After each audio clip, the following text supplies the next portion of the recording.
crop of very exciting players. And Gareth Southgate knows that. The relief on Jorginho's face must be immense, having missed the penalty that would have won it for Italy.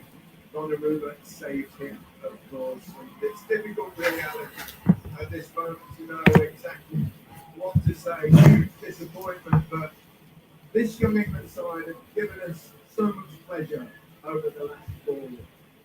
Football is a cruel, cruel game.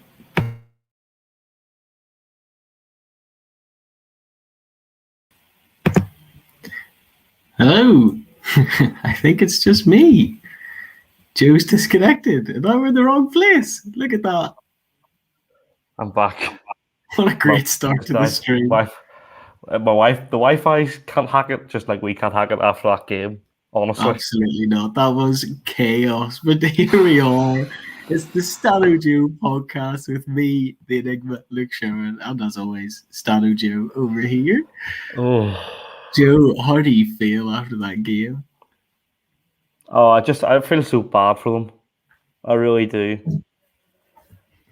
You know who I feel worse for? I feel really bad for Pickford, who made an unreal save for Jorginho's penalty. And you're like, he's done it, right?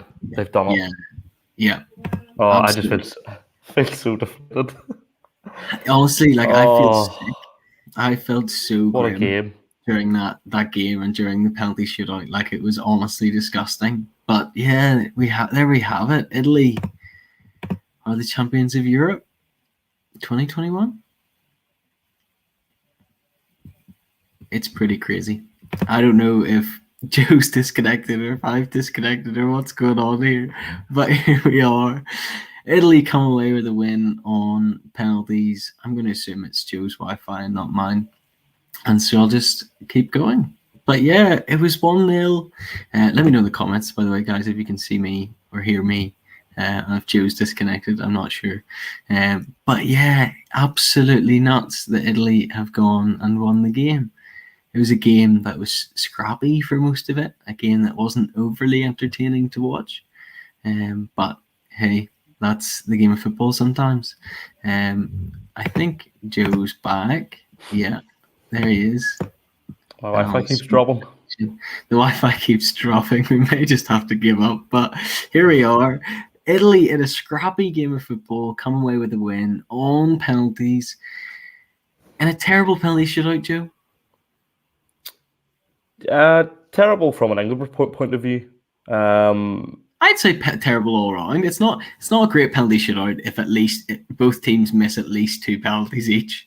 But then I would have said that from the Italy point of view, only one of their penalties was really bad. I actually thought Jorginho's penalty was decent, and it was just a good save from Pickford. I don't think it was decent, and here's why. I think he should know that Pickford knows exactly what he's doing there. He should know that he knows how to take a pen like that. Like that's what Jorginho always does. Jorginho always waits to see where the keeper goes and goes that way, and Pickford knew that and he went for it. And in this case, I feel like Jorginho should have just taken a normal penalty and just had a go rather than people roller across the ground. But it's just a shame. Before we came on, I just said, Southgate get criticism because the 2 players he subbed on both missed. But also, strange decision having Saka take the last penalty. In my head, you have Saka take first when there's no pressure, and have Kane take last as your leader. And because that, like, Saka had to score there, and I think it was the pressure that ultimately got to him. I don't know if it was. I think Saka's just not a penalty taker, and he never has been. He doesn't take penalties for Arsenal. It's not a regular occurrence for him. I get why Kane took first. I think it makes sense, actually, to have a player like Kane start off strong. The worst thing you can do is miss your first penalty and go from there. And so Kane stepping up, scoring the goal confidently, puts a lot of confidence in the rest of the team. The players I'm disappointed in are Rashford and Sancho more. I feel for them that they haven't played. Rashford has been injured basically for the last 6 months. There's a reason he's not playing, and that penalty, I think, summed it up. He's just inexperienced at the moment. He's out of match fitness. It just wasn't a very good showing from him. Other than that, Sancho, I think, why on earth do you bring a player like Sancho on? I know Jordan Henderson missed a penalty in the warm-up games, but that doesn't matter. Jordan Henderson is a Champions League winner who's been playing football at least. Give him a chance. Or Luke Shaw, who's played really well. So, well, I don't know. Southgate probably should get the blame. You shouldn't bring on Rashford and Sancho in that situation, I don't think. I think Southgate made a few tactical errors throughout the game, but maybe we'll get on to that as we keep chatting. Well, I do feel gutted for them because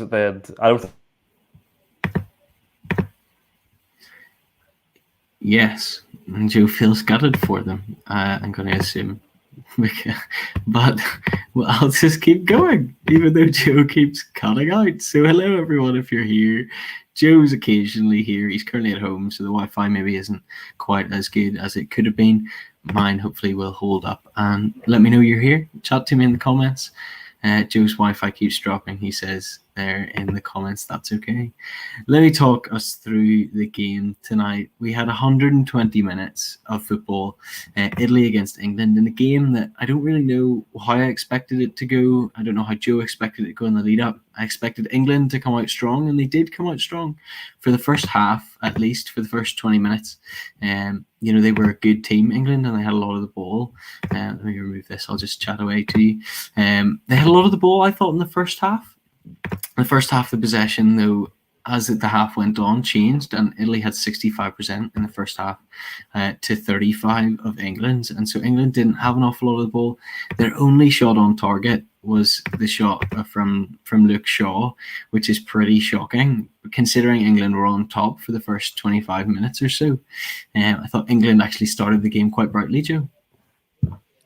Oh, absolutely. I think the first half was totally England's. I think that what England did very well in that first half was press Italy very, very well throughout. Never really give Italy a chance on the ball. Although in saying that, in the first minute, it looked very shaky. Harry Maguire pretty much kicked the ball, shot out for a corner, a really nervy start, and it was directly from that corner that England went on to score in 117 seconds, which is the fastest goal in a Euros final ever, I'm pretty sure. Yeah, you're right. It is. And do you know what? They started really well. If we look at their formation really quickly here, just lovely beside us. We can go either side. Look at this. If you look at it on paper, it's a very similar team that they played against Germany. So you can see why he's set up that way. He's slightly more defensive-minded with Walker there to cover at the back with his pace, and Trippier hopefully there to give an option going forward. And he did that exactly in the first few minutes. We saw Trippier for the goal ultimately play a ball in that was a superb ball. Not the best defense by Italy on the right-hand side, but Luke Shaw creeping in at the back post to score the goal. Here he is with his nips out, celebrating the goal. Love and life. Joe, what do you think on the goal? First thing I noticed about the goal, it was something that we both talked about on Wednesday night, was that Harry Kane got the ball inside his own half. Yeah. Wouldn't have done that in the group stages. Clearly, there was a change in tactic there from the England team. And then he didn't do that as much in the second half, and England weren't in the game as much. That was something I noticed massively. But really great counter-attack. Started with Luke Shaw, finished with Luke Shaw. Great ball from Trippier to pick him out, and an unreal finish. I don't think you can... People who maybe don't understand, that is technically so difficult. A, at pace. B, keeping your knee over the ball and keeping that in. Yeah. Just a phenomenal goal overall. Really well worked. Ole Gunnar Solskjaer famously once said that Luke Shaw was the best finisher at Manchester United. And I would have thought you were ridiculous before today. And just his composure, the way he's taken that, everything. And now Luke's dropped. It's just me. Oh, I feel like I can hear you. Can you hear me? No. I don't know who's dropped, so I'll just keep going. Luke Shaw with the composure, gets over the ball. Guys, this is a car crash, this stream tonight. I don't know if it's me. I don't know if it's Joe. But here we are. Luke Shaw with really good composure and getting it at the back post. Questionable defence from Italy. Questionable in terms of it was Di Lorenzo, I think, at the back post with him, who kind of just didn't really do an awful lot. And questions could be asked there. Bonucci and Chiellini can only do so much because they are two centre backs. But if you play the ball slightly over them, there's not really much that's going to happen. But yeah, it was an interesting one, but a great ball from Trippier and Shaw with a great finish, and immediately the 5 at the back formation that he went with. Oh, now you can't see me at all. The 5 at the back formation that he went with ultimately seemed to pay off. And so you're thinking, that's quite good from Southgate. He's done a good job there to be able to pick a formation that works, to pick a formation that isn't awful. But I think the issue came then what their response was after the goal. They played with the ball for the good 15 minutes, but after maybe the 25th minute or so, England dropped off a little bit more and let Italy have a bit of the ball. Italy had 6 shots, only 1 on target though in the first half, and so you're going to half time. You're thinking England are in an okay situation here. Italy aren't a team that inspire anybody with confidence, I don't think. There was comments made during the game that Italy were an exciting team to watch. I don't know what team they've been watching during these Euros, because maybe against Turkey they were exciting to watch. But other than that, I think Italy are a doer team to watch. And I think they showed that largely tonight. It wasn't a great game. Terrible game. Let's not pretend that it was. The second half was a complete mirror image of the first. Essentially, Italy did everything that England did, and England did essentially everything that Italy did in terms of how they sat back and let Italy take the game to them. For me, the game changed significantly when Declan Rice came off, because what Declan Rice does very, very well is he reduces the gap between the centre backs and the midfield. So he basically sits directly in between those two entities. And whenever he came off, certainly in extra time, I noticed that a lot of the time the centre backs had the ball and the midfield were nowhere to be seen. Yeah. And I think that I get why Declan Rice came off, because Declan Rice worked his ass off and was wrecked. Yeah. And maybe Calvin Phillips plays a lot more conservatively, conserves his energy to last the game, and is probably told to. But yeah, I think I don't know. I feel like I really don't feel like England did much wrong. I think that there are a couple of things we can question about substitutions, about the timing of substitutions, about how extra time was approached. But to be honest, I think it would be pretty poor of us to criticise England and Southgate and not criticise Italy and Mancini, because ultimately they both found themselves in the same position. To an extent, though, because I think Italy set up with that intention in mind of sitting back and trying to counterattack and then trying to get onto the front foot, which I think they did very well. The second half, Italy came out and were completely on top. They had a lot of the ball. They weren't letting England do much at all. And England were doing nothing in response. Like, they weren't countering well. They weren't a team. You look at Italy and you see a team that's quickly going to break there. You look at this England side tonight, and whenever they got the ball, they just resorted to hoofball, which was never going to work. Kane was useless as a target man tonight, which ultimately he had to play because of the way that England were trying to set up. And so I think you can criticise England slightly more than you can criticise Italy, because Mancini went about it making a few changes. He saw that Immobile wasn't working, so he brought Berardi on. He saw that Barella wasn't doing much and was booked in the 47th minute. Took him off, 7 minutes later for Cristante, a more defensively minded player. And so he went and tried to do something. Gareth Southgate was content with sitting back and doing nothing. In the second half, ultimately, England had 30% possession, and Southgate seemed to be okay with that. His first change came 4 minutes after they conceded the equaliser, which ultimately was scored by Leonardo Bonucci. There he is, pointing at his beard. I didn't see that. That photo didn't come up for me. Oh, really? Well, it came up for me. There you go. There it is again. Bonucci scored the goal. Joe, talk me through Italy's equaliser. It was pretty scrappy, wasn't it? It was a corner, not very well dealt with at all by John Stones, who arguably fouled Chiellini. Was it Chiellini or Bonucci brought down? Can't remember which one it was. One of the two of them. They're both. They're like they're same person, right? They are. And ultimately, Pickford makes a fantastic save. Yeah. From a header, because I thought initially when the goal went in that Pickford was at fault, but he absolutely wasn't. He made a fantastic save. Couldn't really have done much more, I don't think, despite miraculously maybe tipping the ball past the post. And then Bonucci was there, right place, right time, stuck it in. And that was it really. And I think it was coming. It was one of those. Yes, it was scrappy, but I think Italy always looked like they were going to score somehow.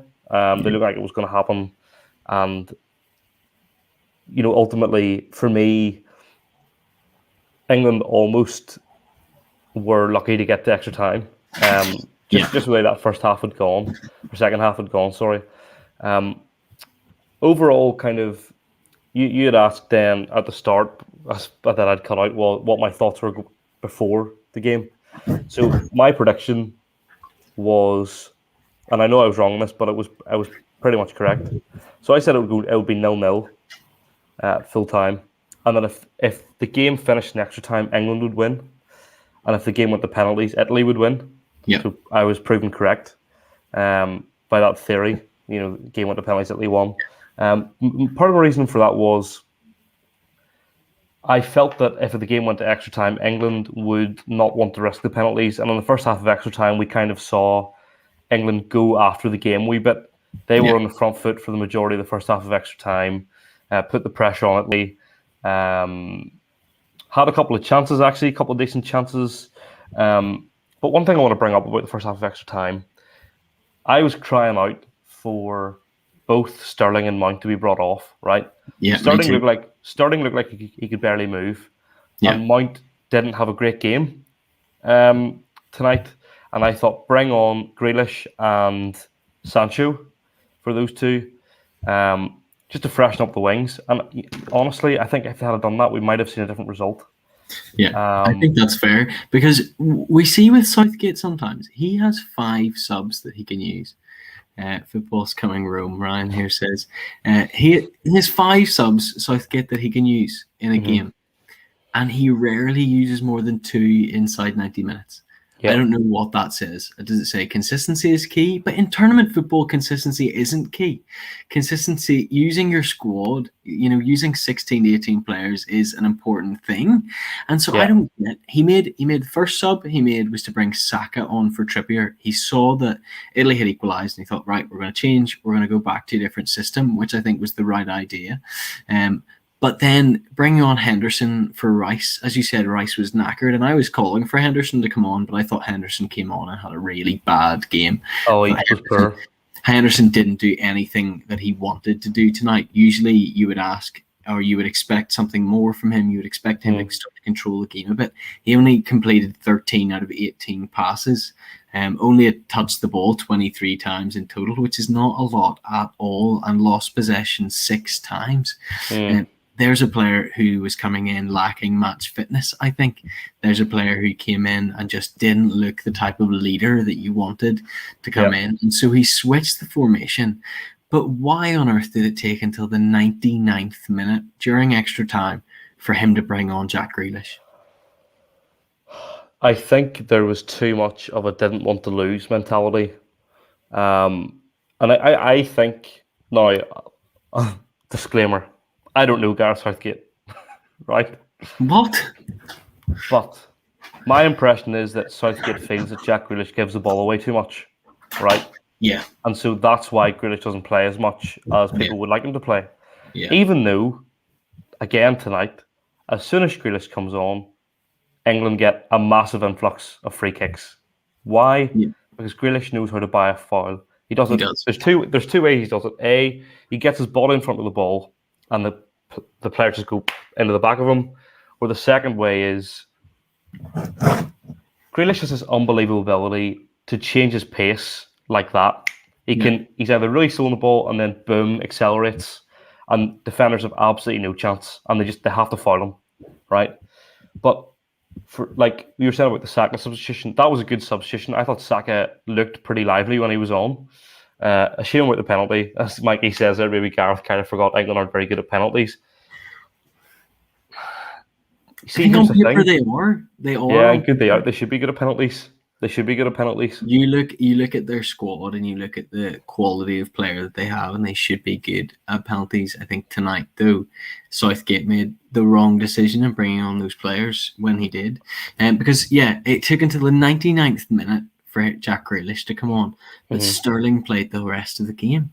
Sterling shouldn't have been on for any extra time. Sterling kept going. He kept playing, but did he keep going? The whole England team was kind of just dead in the water, and towards extra time, in the second half of extra time, England gave it a go. They went forward a little bit. They tried to make something happen, but ultimately couldn't really do much because they were lacking, that last kind of moment, that little bit of flair in the final third. They couldn't really make anything happen. And I think if I'm an England fan, I would be disappointed by what Southgate did in terms of subs. He's been getting results, and so people have been less, questioning of what he's been doing in terms of subs, because ultimately it's tournament football, and if you win, you win. But I think tonight was the first time that people can actually sit and think, why on earth did Jadon Sancho not come on? At the 90th minute, why would you not get Sancho? Take off Mount and Sterling as soon as you go into extra time and play a three of Saka, Grealish, and Sancho behind Harry Kane. That's much more exciting, I think. Just want to get on the point that we had mentioned at the very, very start that Ryan says there. Putting that kind of pressure inherent in the fifth penalty and the hopes of a nation on a 19-year-old who doesn't even take penalties for his club, I'm not sure what the thinking was. I said at the start, Saka takes first, Kane takes last. Maybe you get different results. Maybe Saka doesn't take it all. At all. Saka shouldn't be taking it at all. Why was Grealish not maybe taking the fifth penalty or someone like that? A bit of confidence. Like Grealish has got a bit of swagger about him.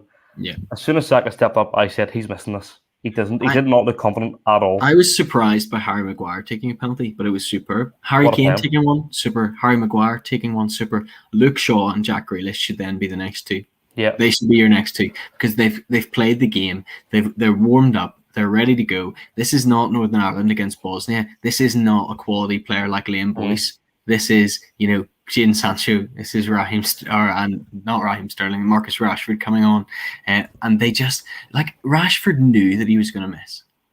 The way he stepped up, the way he knew that wasn't going in. If Rashford and Sancho came on the 105th minute, right at the start of the second half extra time, we may have seen a different result. Yeah. Because they would have actually had a bit of time to settle into the game. And I think that was something that we didn't expect. There's Nathan, it's coming Rome. Thanks, you'd love to see. But ultimately for me, I think part of it was that the reason they missed was because they did not have a chance to experience the atmosphere, the game, things like that. They didn't get 5 minutes to even settle. And so from a game management point of view, it was very naive. I think you were seeing part of what we saw tonight was a very experienced manager in Mancini. Yeah. Handling the game a lot better than someone in Southgate who essentially his only success has been with England, who was very naive, maybe felt that different players delivered differently in training. Maybe Rashford and Sancho scored penalties for fun in training, but they didn't anticipate the levels of pressure. You look at Rashford, though. Rashford is the type of player who you want in that situation normally. but not when he's been injured for 6 months and has been terrible. Look at the penalty he took against PSG in the Champions League in Paris. That is a quality penalty that he's taken. The nerves on him clearly showed that he can do it. But tonight just wasn't that. He did a stupid little Pogba run-up, and then he hit it against the post. He usually goes to the other side. He usually always hits it to the right, and he tried to go left tonight because he knew Donnarumma would know, and he's put it wide. Well, the thing is as well that Rashford didn't even look at the ball, and I think that's something else that I noticed was he absolutely sold Donnarumma to the shops. Totally sent him the wrong way. In fact, everything apart from the placement was perfect, right? Yeah. He had everything under, and in fact, this is the thing about football. That goes 1 inch to the right. That's a great penalty. He's absolutely torn Donnarumma apart there. So it's kind of like, it's a fine margin. Sancho's penalty was poor. Saka's penalty, those two were poor. They were bad.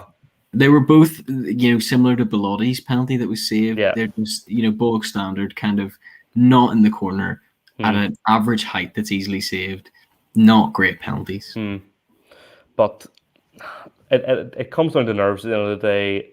Ultimately, I think that we'll look back in the final and look at what ultimately was poor game management, not just from Southgate, but from the England players in general. I think they were nearly too fast in the first half and tired themselves out because they didn't look like they had anywhere near the energy levels, apart from maybe a 5 to 10 minute spell in that first half of extra time. The first half, for me, I personally felt that the story of that half was, yes, Italy weren't great, but England didn't allow them to play well. So England's pressure didn't allow Italy to get into the game. Then the second half was the complete opposite. Italy totally piled the pressure on England. And then ultimately, England were... I'm going to assume Joe's cut out again. Ultimately, something happened. I don't know what Joe's point was going to be there, but I assume he's going to talk about how England ultimately took off the pressure, and that's why Italy were able to get back into the game. Let me know your thoughts in the comments of how you think tonight went. Let me know if you're pleased, if you're not pleased. While Joe's gone, enjoy this lovely meme. There's Italy and football trying to get home. Because that challenge from Chiellini on Bukayo Saka was genuinely disgusting. I hated every second of it. It was unfair. It was not a nice attempt from Chiellini, but I get why he did it. Tactical yellow card. But yeah, Joe, I think as you were saying, England took their foot off the gas, and ultimately that's when Italy came back into the game. And it's a strange game because it wasn't a good game.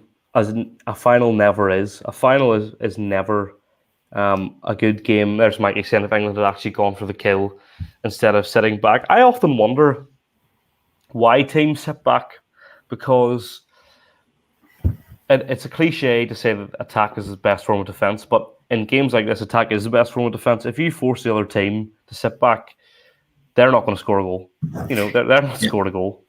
If England had scored twice tonight, they would have won. Yep. I have no doubt about that. I no matter what they did then after that second goal, they would have won that game. Italy never looked like they were going to score twice tonight. Here's a good stat for you. So this is like Italy's 34th game in a row unbeaten, right? Yeah. But in that unbeaten run, they have never conceded more than one goal in a single game. I know Donnarumma's only ever conceded one goal in an Italian shirt. That is crazy. That is. I said that to the guy. I was watching with a few guys on Zoom tonight. I said that to him. I was like, Donnarumma's never conceded twice in an Italian shirt. And if England had have scored their second, which they should have, they could have easily scored a second if they had have kept going. If they had got Kane on the ball, had have made things happen early before they got tired, then they would have won that game, won the Euros. Thoughts on the Jorginho challenge on Grealish? I think he yellowed. Fair enough. It was disgusting. The more I watched it, the worse it got. Like the more you looked at it, but then Jorginho was selling the injury as if Jack Grealish has like absolute thighs made of steel. Ultimately, his foot slipped off the ball onto his thigh. It wasn't a deliberate tramp or a stamp on the thigh. Tramp. I don't know why I said that. A deliberate stamp on the thigh. So I think that it's a hard yellow. But for me, if that's a red, then that's just harsh because there was no his foot essentially slipped off the it wasn't anywhere where his foot was going down. Yeah, I mean, I hope England fans aren't calling that for a red because that is ridiculous. It's just silly. I think that is just a little bit biased. But people then are all I'm really seeing are people questioning the tactical decisions in terms of substitutions tonight. Those two coming on at the very end. Like, I would back Kyle Walker to score a penalty probably. Yeah, same. Why not? He's a world-class centre-back defender. He's a world-class player that played for a team that's just won the Premier League in Man City. Like, why not? You've got Jordan Henderson, the captain of Liverpool, who are one of the best teams in the world at the moment. Why not? Just let those two take pens. I was very confused by those decisions from Southgate. Mikey disagreeing with me. Wow. RTE were saying it was a red. See, I think the main difference between that and a red card for me is that you would usually have 2 feet going in for a red, studs up. I think 1 foot that slipped over the ball in the European Championship final as well probably plays a factor into this. The ref doesn't want to make decisions that he's going to get a lot of flack for, which is another problem in itself. But I think if it was 2-footed, he probably would have been off, and VAR would have checked it, and it would have been overturned for being clear and obviously different to what the ref has gone for. But that's probably one of the biggest things, is that it wasn't clear and obvious, and it wasn't necessarily definitely a red. So that's probably why VAR didn't get involved. Mancini tonight, I thought, made some interesting subs. We've mentioned Southgate's a lot. We've mentioned the subs that they've made. But I think Mancini made some really interestingly, potentially bizarre subs. I really do not like Berardi as a player. I don't. Thanks, Joe. I agree with Enigma. What a guy. I don't like Berardi. I don't think Berardi is a good footballer. No harm to him. And so I thought it was strange that he came on. Although he scored his penalty, so fair play to him. That's better than a lot of the England players can say. But I don't really get why he came on. And they tried to play with Insigne up top and Berardi kind of out wide. Insigne, I think, showed continually in this tournament that he is a distinctly average player. He has one moment of curling it in that last game. Not the last game, the game against Belgium. He curled it in. He tries that like 10 times a game. It reminds me of Charlie Adam playing for Stoke back in the day, whenever Charlie Adam would try and score from the halfway line in every single game. And then he scored one against Chelsea, and all the neutrals were going nuts because they were like, "Flip, it's an unreal goal, best goal ever." And all the Stoke fans were like, "Yeah, finally it's gone in." After the 94th attempt. And Insigne, I think, continued in this tournament to show that he is not that good a footballer. I don't rate Insigne at all. No, and when you're England and you're playing against a team that has Immobile, who has looked immobile for most of the tournament, Insigne, who hasn't had a good tournament either, and Berardi's come on, and we'll ignore Chiesa for now because I thought Chiesa is a great player, although he couldn't feel his leg. As he told Calvin Phillips in English, "I can't feel my leg as he's lying on the ground." Like, so bizarre. But I think when you're playing against those quality of players, it's telling that Bonucci scored, isn't it? It's telling that they rely on their centre back. Well, it's twofold, right? Throughout this tournament, England have never looked like conceding. No, right? They've been so good defensively. That Calvin Phillips, Declan Rice partnership has worked wonders. Yeah. And that back four, Luke Shaw was for me one of the players of the tournament. He was superb. Yeah. And that's part of it. But I think I was thinking this about how many times we talked about how poor Immobile's been, how Insigne's a one-trick pony, who did try it again tonight, and the ball went just beside the corner flag. Which frustrates me because people go, "Oh, he scored a cracker goal against Belgium." Well, yeah, but he does. That's just like a 1 in 100. He does that all the time. I could do that in a five-a-side once in 100 times. That doesn't make me a great five-a-side player. Do you know what I mean? Exactly. And I do think that apart from Chiesa kind of was ripping England defence apart for a good portion of the game, and almost the injury to him was the best thing that happened to England in that second half. Yeah, it is telling that Bonucci scored. It's mad how much they rely on Chiellini and Bonucci for goals sometimes Yeah. from set pieces. Yeah, that's all I It have to say is. about that. It is, and I thought Chiesa was the only other player who looked dangerous tonight. He's just a really quick player. Juventus are really lucky to have a player like that in their books. He's the type of player you want to build your team around going forward. With Allegri coming back in as manager, that's quite an exciting time, I think, for Juventus. But yes, ultimately he went off, having not really made that much of an impact. Had a good chance that went just wide towards the middle of the first half. So fair play to him, but. Yeah, Bonucci ultimately was the one who came up and scored the goal to equalise.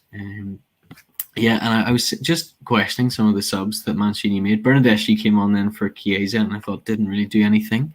Belotti coming on for Insigne, though, I thought was a great decision. Belotti is a good player. Missed the penalty in the end, which wasn't great. I think they needed a player like Belotti to come in and add some physicality. England would happily face, small, agile players all day, every day. See if you can get in the face of John Stones. I think that's when you're going to start questioning England's defence slightly more. And on the other side, for me, what was a massive change in the game was Chiellini could not handle Harry Kane. So they went, that's all right, Bonucci, you take him.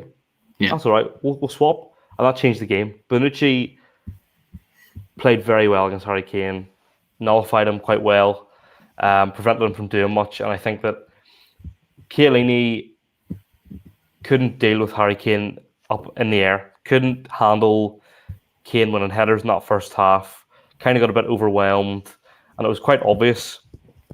But also part of that was that Harry Kane did a lot of work in the midfield, which is something we had talked about before. But I think when Bonucci started marking Kane from that side of things, that also changed the game in the Italians' favour. That was a big change. Yeah, and I think ultimately that's telling. In after the second minute, when Shaw scored, how many shots on target did England have for the next 120 minutes? They had one. After a Shaw's goal, they had one shot on target for the rest of the game. What was that shot on target? I can't even remember. That shot on target probably was... Oh, I don't even know. I don't know. I can't even remember. I can't remember them having a shot at maybe a header or something. I don't really remember. Was it a header from John Stones that was tipped over maybe? Maybe. England didn't do anything going forward, and ultimately that's why they lost the game. England should have won the game. Ultimately, neither team did anything going forward. Yeah. England should have won the game inside 90, and if not, they definitely should have won it inside 120. So I'm disappointed. Stone's header there, Mikey's saying. So he's confirming that. Yeah. It was a poor game of football, and just poor. There's not much else really to say about it. We've kind of chatted through some key points, but it was just a poor game of football. It was a poor game, but I enjoyed it. Do you know what I mean? It was a poor game of football. I really enjoyed it. I thought the atmosphere was good. I thought some of the football in the first half from England was sublime. I thought they played some unreal football. At times, they really kind of... I mean, I think the rain, again, another cliche, the pitch was a wee bit slick. They're able to play faster football. Italy seemed to struggle with the slickness of the pitch, actually, initially. Yeah. But I think that first half was we saw some really good stuff. Really, from the second half onwards, there wasn't much going on. But I really do want to give a shout out to Jordan Pickford, because I think Pickford has redeemed himself in my eyes at the Euros.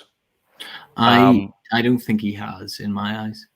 Okay, that's fair. That's totally fair, and I get that, because he made a few mistakes and he looked a wee bit panicky. I thought he made some really decent saves tonight. There was a couple in the second half that were a bit hairy, and there's one extra time that he made a good save in. And then I thought, he saved two penalties. Ultimately, so did Donnarumma. He saved two penalties. The difference was that Rashford hit the post. So people will be giving Donnarumma praise. They should be giving Pickford praise as well. Yeah, I think he will get praise for that. I think Pickford's done himself proud, and he always does when he plays for England. But I think that won't change how he plays week in, week out in the Premier League. No, when you're not playing with the quality of defence. You look at the five that started in defence today. 3 of them won their respective leagues this year. The other two came second in the Premier League with United, Harry Maguire and Luke Shaw. So you've got 5 quality players, and their collective, transfer fees massive as well, probably. A quality defense that never really made Pickford do much. The shots that he faced weren't great. He faced 6 shots on target today, and the only one that really was troubling was Chiesa's attempt. From the edge of the box, he kind of side-footed one. The others were quite tight or straight at the keeper and things like that. And I think his general play is not that good. His kicking tonight was dreadful.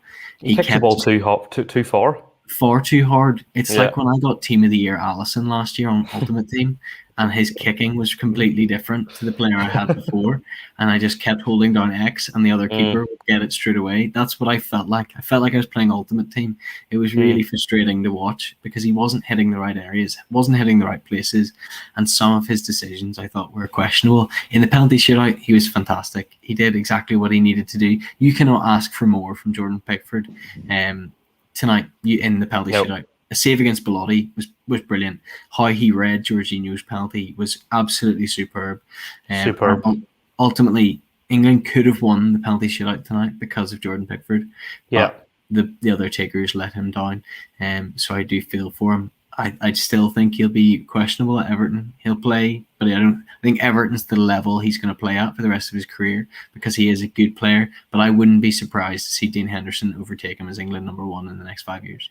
It's a shame because, part of me wants to see him take the experience from this and kick on and grow, right, as a player and maybe be a bit more of a leader. Because he seems to be quite commanding. He speaks to his defenders a lot. I don't know if Southgate gets him to do that. Yeah. He's always talking to the defenders, always shouting at them. I don't know if that's a deliberate move from Southgate to try and get him to communicate more, whether that's something that he's been told to do. I'll be interested to see how he's handled Liverpool. Not Liverpool, Everton. How Benitez handles Pickford. I'll be interested to see what the starting lineup is for Everton this season, actually, which is completely off topic, but it's just in my head in terms of the back four that he'll be working with. But yeah, I think you're right. I think Dean Henderson ultimately, even in the next 2 at the World Cup, could be the England number 1. Wouldn't surprise me at the World Cup if he was. But yeah, ultimately tonight, Joe, I feel for England. That's all I really can say. Is I feel for them. Rashford scores penalties 9 times out of 10, and if anybody sends him death threats or anything like that, they need to catch a grip because the work that he's done over the last year for millions of children and starving people in the UK is above and beyond anything that he could have done tonight. Yes, he could have scored a penalty, but he's still a fantastic human being. And so I hope he doesn't receive any hatred. Jadon Sancho, probably. Yeah, he probably will. Jadon Sancho technically is a fantastic player. Again, 8 times out of 10, I think in training he probably scores 10 out of 10 penalties. Sancho over the last month has probably shown Southgate and the folks that he can score penalties, and he confidently stepped up to take it, which we love to see. And Bukayo Saka, 19 years old, Arsenal's golden boy, he's probably done it again. It's harsh, but again, in training he's probably 9 times out of 10 scoring them. Probably more so than Sterling, who genuinely, when he kicks a ball, I'm concerned it's going to go out for throw-in, no matter where on the pitch he is. And Jack Grealish probably can't, probably hasn't impressed in training, and that's ultimately why he didn't take. It's unlucky for England, but hey, that's knockout football. And do you know what's going to really annoy me? It's going to really annoy me. It actually leads at what Mikey says here. The shameful thing is they're going to be torn to pieces in the paper. I'm going to get so much abuse online. It's disgusting. Do you know what's going to really annoy me? Is they've all been singing the praises.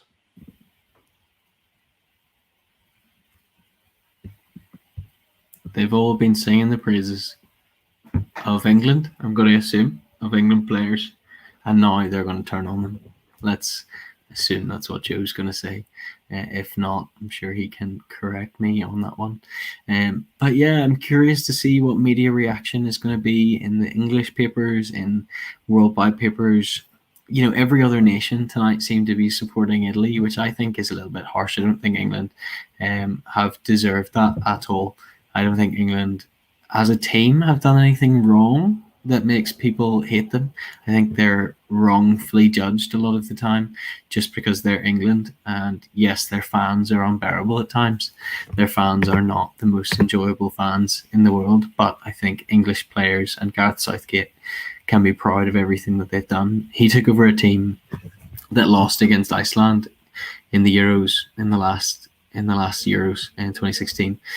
He took over that and took them to the World Cup, in which they finished fourth.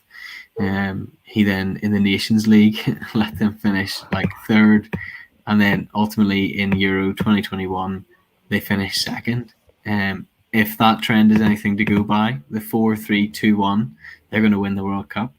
So that's quite exciting if you're an England fan.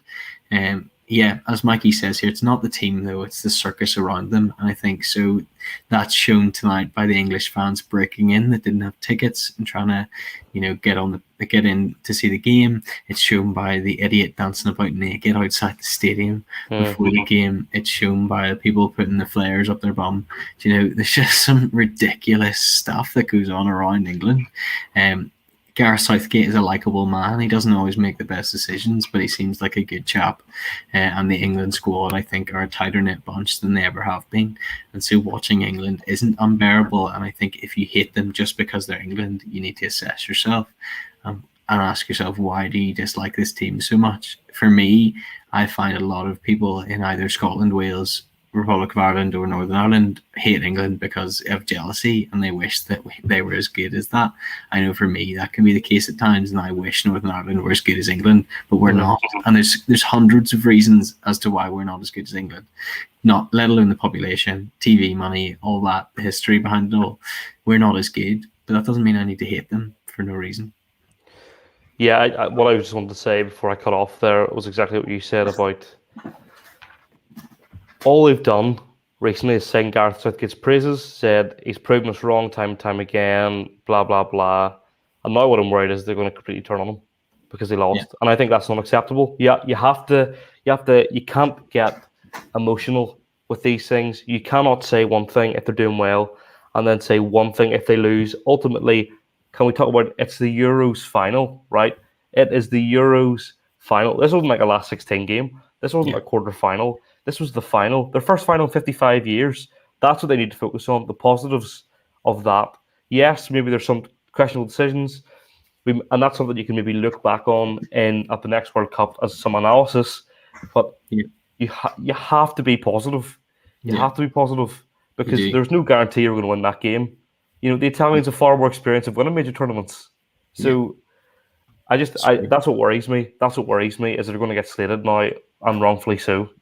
This is This is Italy's second European Championship final in the last 10 years. You can say all you want about them failing to qualify for 2018 World Cup. You can say all you want for Man City turning things around, but they were in a final in 2012. And England weren't. They won the World Cup in 2006 as well. Italy have a lot more history with being in this sort of situation. Imagine Saka didn't take a penalty. England still lose the game, and they ask Gareth Southgate, why didn't Saka take a penalty? And he says he's been smashing them in training, but I didn't want to put the pressure on him. Like at the same time, you can totally see there's more than meets the eye than this, and nobody deserves to be slagged off for what ultimately was 120 minutes plus a few more for penalties of a football game that could go any way. On another day, England could win this game 6-0. It's just one of those things. I think they'll learn from this. They'll hopefully grow from this. I would like to see Southgate stay. As much as I think a tactical manager who knows what he's doing would be slightly better, I like the way he has England playing football. I like the way he has them united. He makes some questionable choices at times. Substitutions, picks for the squad, all that sort of thing. But I think he's a very good man manager who has England united in football, which is great. I also worry that people will go, oh, well, they only got to the final because they played most of their games at Wembley, or they only got to the final because they played Ukraine and Denmark, and they had an easy group, and blah blah. But I also don't think that's fair. You can only handle the situation the way you handle the situation, and some teams played 3 or 4 games at home.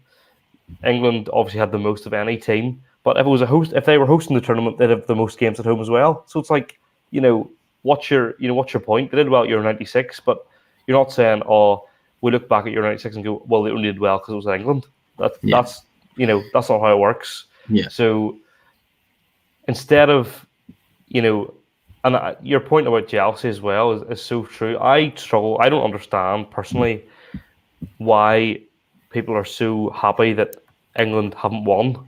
For example, because for me, we also I know this isn't an argument really, but we all support teams who play in the Premier League. Yeah. All of us are happy Well, to support teams who play in the English no league. need. The English leagues. Sorry, the English leagues. I meant to say. Sorry, I apologise to all Stoke City fans out there. Please don't cancel me. Crying over here. If anything, it was a compliment because I totally forgot that Stoke weren't in the Premier League. I just assumed they were a Premier League club. Oh, Joe. We're gonna have words about this after. But we're all happy to support teams in the English league. We've got no problem supporting teams in the English league, because we always say, and rightly so, the Irish League football is a far lower standard than the Premier League is. Right? Yeah. It's the same for international football, unfortunately. Hashtag hold joke. So true.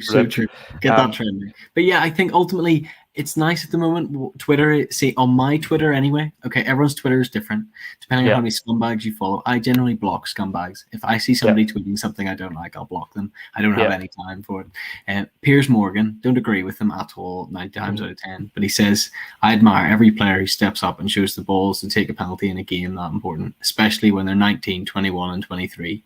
Proud of you, Bukayo Saka, Sancho, Rashford. You missed and we lost, but you've all got guts. And the likes of Andy Murray replying immediately to that, totally agree. All these players deserve and need the support of the public after that. All seem like brilliant guys. Nothing can prepare you for that level of pressure, attention, criticism at 19, 20 years old. Respect. And to top it all off, Emma Raducanu, the nation's favourite Wimbledon second weeker, tweeting, saying, love this team. Thank you for bringing us so much joy, excitement and inspiration. England have done their country proud. England really have. If you don't like them because it's England, it's BS, to be fair, and you're absolutely right. You're right, Mikey. England have done themselves proud. The whole nation has a team that they can get behind, a likeable group of lads who are playing football and trying to put smiles on millions of faces. England have done a good job, and ultimately all of these players are human. The players that miss the penalties have their own mental health battles that they will go through after this game. And if you're going to sit and slate them online, you need to reassess your own life and think, how can you be a better human being? Because this is not the time to start being a keyboard warrior and slag people off personally for missing one penalty in a game of football. Yep, absolutely. So, to top it all off, if we talk about our predictions, we were right about England finishing second. We were wrong about who would win. But, look, I think either team today would have been worthy winners of the Euros. I think Italy won every single game they played.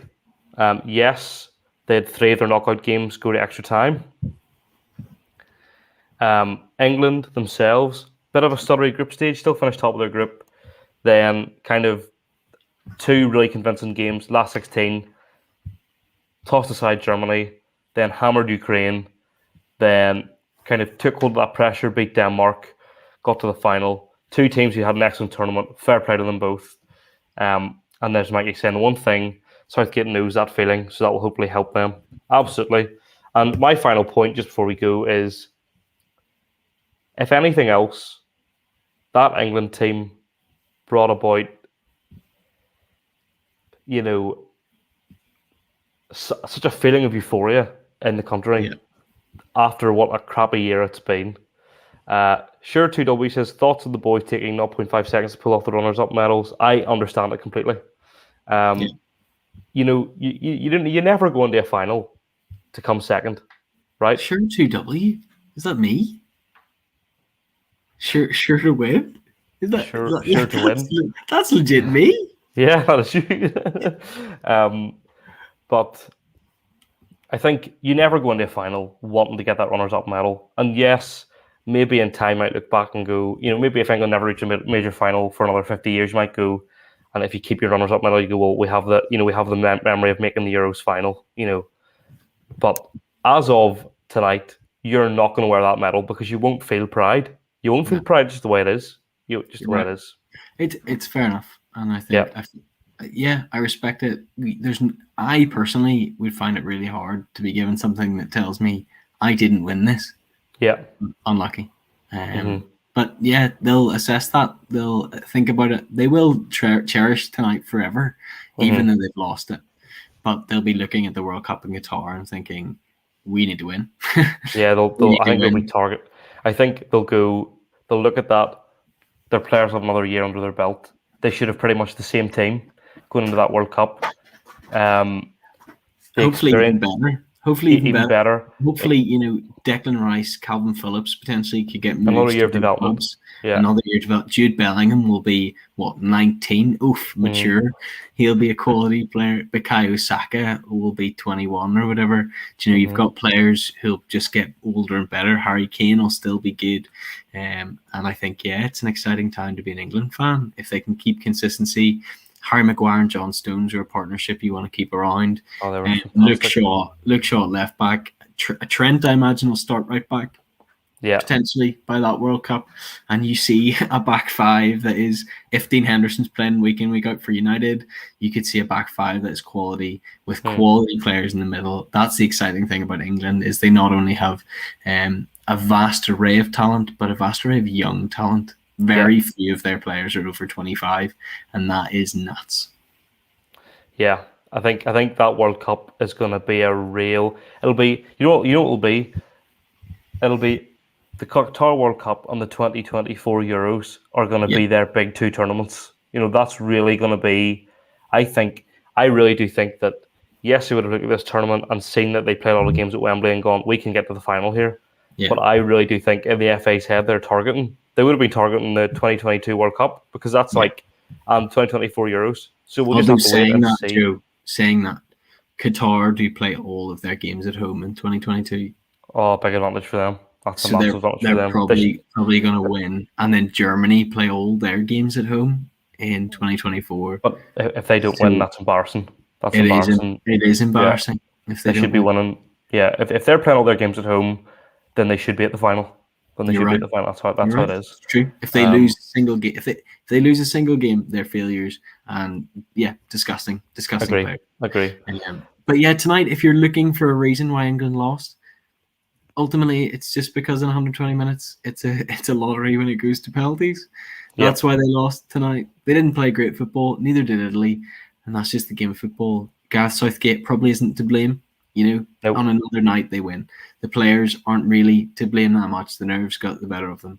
And that was just a game of football. That's football. If you want to personally attack anybody, attack me. Come at me, bros, in my DMs. They're always open. Come at me and tell me why you think England are the worst in the world. Because I'd rather take the abuse than have anybody go on that. Did you hear commentators say past 3 home finalists lost? That's a fascinating stat. I didn't hear that. Luke Sherwin from the future, but thank you for letting us know if that's true. That must be Euros. Well, I think he just means the past 3 finalists who were also home nations have lost, so that could span over like 30 years. Because you look at 2008 Euros, which was in Switzerland and Austria, neither of them got to the final, so that doesn't count. But yeah. Also, Brazil lost last night as the home nation in Copa America. So it's the happening thing at the moment. But yes, Joe, that should probably be us for tonight. That's been quite a long one. Yeah, it's very late as well. It is very late. It's nearly midnight. It is. What an interesting game. I'm exhausted. My heart was racing during that game, especially during the penalties. I could go for a sleep now. But it was a great tournament. It was really nice to have football on all the time. Football ultimately didn't quite come home, but it was good. And as Emma Raducanu would say, thank you, England, for inspiring us all. Yes, what a great tournament. Premier League is 4 weeks away? 5 weeks away? Something or whatever. Like so we have that. We can take a break for a while and then look forward to the Premier League. But guys, thank you very, very much for joining us. There will be an update video on Tuesday for you all to let you know the plans for the future. But for now, I've been StattoJoe. I've been the Enigma. That's Luke Sherwin. been the Enigma Luke Sherwin. We've been your best buddies for life forever, and we hope you have a lovely summer. Goodbye.